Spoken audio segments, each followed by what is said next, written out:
senhoras e senhores senadores, não apenas por economia processual, como fizemos na sessão de pronúncia, mas, sobretudo, em respeito à paciência já esgotada do povo brasileiro, o PSDB decidiu que esta liderança faria as perguntas ao depoente, e eu farei em nome do senador Aécio Neves, do senador Aloysio Nunes Ferreira, do senador Tasso Gereissati, do senador Flecha Ribeiro, Ataídes Oliveira, Paulo Bauer, Dalírio Berber, José Aníbal, mais uma vez em respeito à população brasileira que deseja o encerramento deste julgamento que está sendo visivelmente procrastinado por aqueles que, não conseguindo ter defesa, apresentam apenas desculpas.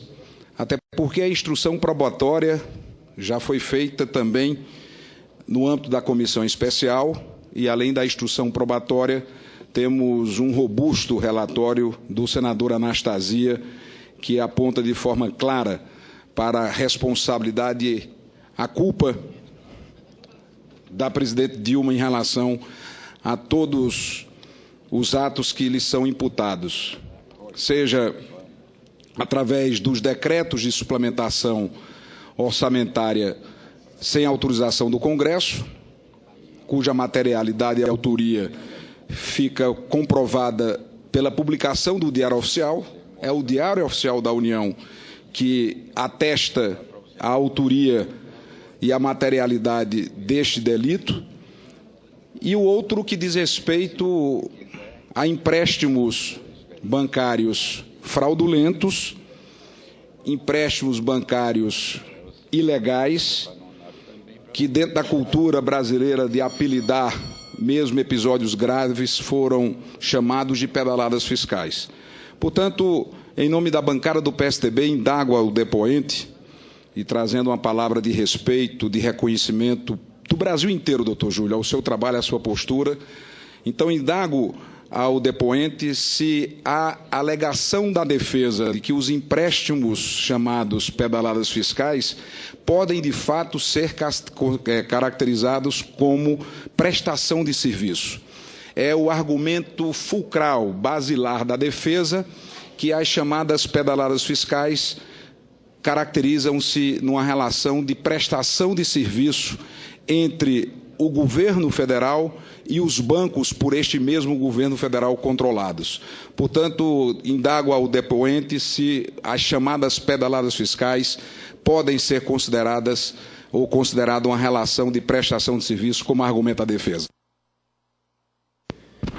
Senhor Júlio Marcelo, por gentileza, responda às questões. Obrigado, senhor presidente. Senhor senador Cássio Cunha Lima.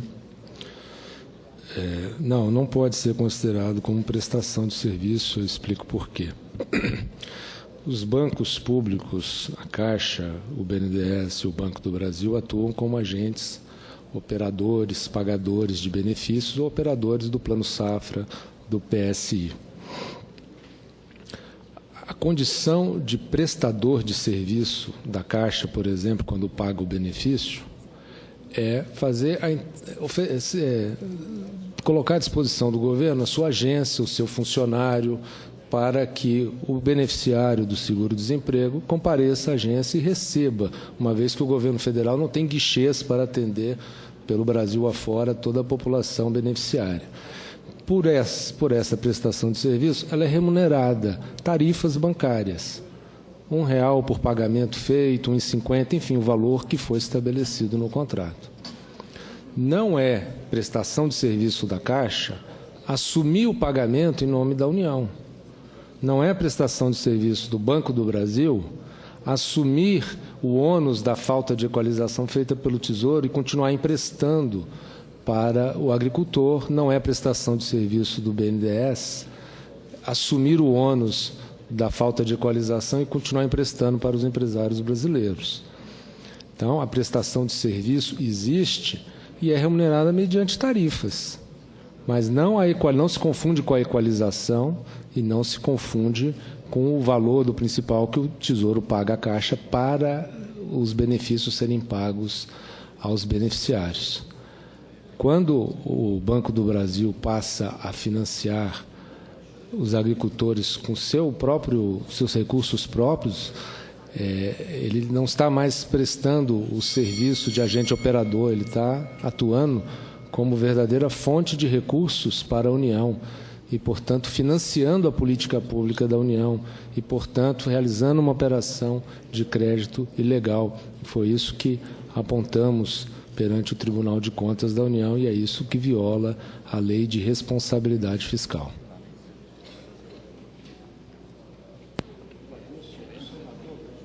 Senador Cássio, Vossa Excelência continua com a palavra para eventual repergunta. Senhor presidente, agradeço a atenção. Portanto, a resposta do depoente deixa claro o descumprimento do artigo 36 da Lei de Responsabilidade Fiscal, que veda de maneira expressa no texto da legislação que entes controladores de bancos possam tomar dinheiro emprestado. E foi esta a razão que, na década de 90, vários bancos estaduais foram liquidados, inclusive o Banco do Estado, que eu tenho a honra de aqui representar, a Paraíba, o Paraiban, foi liquidado pela União exatamente por estas operações que os governos de então realizavam. E o Brasil imaginava, a esta altura, que estávamos livres desta conduta fraudulenta. E vejam só, ninguém menos do que a Presidente da República, para reestabelecer algo que já havia sido banido do serviço público brasileiro, que era exatamente a utilização pelos seus controladores dos bancos para falsear a realidade fiscal e tomar empréstimos ilegais, o que levou ao Paraiban, o Bandep e vários outros bancos à sua liquidação. Mas eu quero, nesse instante final da minha indagação ao depoente, agradecendo mais uma vez, em nome do Brasil, a valiosa contribuição que Vossa Excelência vem dando, não apenas no âmbito do Tribunal de Contas da União, mas neste processo especificamente, indagá-lo sobre o PLL 5, que estabelecia a meta fiscal, e como todos nós sabemos, meta é algo a ser atingido, meta é um objetivo a ser alcançado, e o governo da presidente Dilma Rousseff imaginava que, limpando a cena do crime, estava acabando com a prática criminosa. Não. Ao descumprir a meta fiscal, ela não poderia ter feito os decretos de suplementação orçamentária, uma vez que a concessão do artigo 4º da lei orçamentária estabelecia um condicionante. O Congresso autoriza o Poder Executivo a editar decreto de suplementação sob uma condição: a meta fiscal está cumprida. A meta fiscal não foi cumprida. No final do exercício, ela foi renovada pelo PL 5 e, portanto, o que se pretendeu foi limpar a cena do crime, como se, limpando a cena do crime, o crime não fosse mais praticado. Então, gostaria de ter a manifestação de Vossa Excelência no que diz respeito ao cumprimento da meta como regra essencial para a edição dos decretos de suplementação orçamentária. Foi esta a condicionante que o Congresso Nacional estabeleceu e que foi desrespeitado pela presidente Dilma, o que caracteriza de forma irrespondível, de maneira irrefutável, o crime de responsabilidade previsto na Constituição Federal. Agradeço a Vossa Excelência. Devolvo a palavra ao senhor Júlio Marcelo de Oliveira. Muito obrigado, senhor presidente. Como bem disse Vossa Excelência, a meta estabelecida em lei é um condicionante do comportamento do governo em relação às suas despesas e receitas para o comportamento futuro. A meta, ela vige para frente, ela não tem efeitos retroativos. A meta, ela é tão importante na disciplina fiscal estabelecida pela Constituição e pela Lei de Responsabilidade Fiscal, que a LRF prevê que de 4 em 4 meses o chefe do Poder Executivo, e ela menciona explicitamente o chefe do Poder Executivo, tem que apresentar à Comissão Mista de Orçamento um relatório chamado RGF, o relatório fiscal, em que ele vai demonstrar o estado das contas da União para o Congresso Nacional. E, portanto, a meta, ela assume no ordenamento jurídico brasileiro um valor extremamente elevado e é utilizado, como já disse, como um parâmetro para a elaboração do orçamento, para a eventual suplementação de créditos orçamentários.